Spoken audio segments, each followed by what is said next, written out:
రాష్ట్ర వ్యాప్తంగా అంగన్వాడీ కార్యకర్తలు సహాయకులు చేపడుతున్న నిరవధిక సమ్మెకు జనసేన పార్టీ అధ్యక్షుడు పవన్ కళ్యాణ్ మద్దతు తెలిపారు.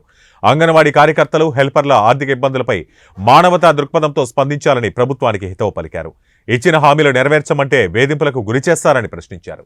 అంగన్వాడీ కార్యకర్తలు, హెల్పర్లకు పొరుగు రాష్ట్రాల కంటే ₹1000 ఎక్కువగా ఇస్తామని విపక్ష నేతగా ఉన్నప్పుడు హామీ ఇచ్చి అధికారంలోకి వచ్చాక ₹1000 తక్కువగా వేతనం ఇవ్వటాన్ని ఏమనాలంటూ పవన్ కళ్యాణ్ నిలదీశారు.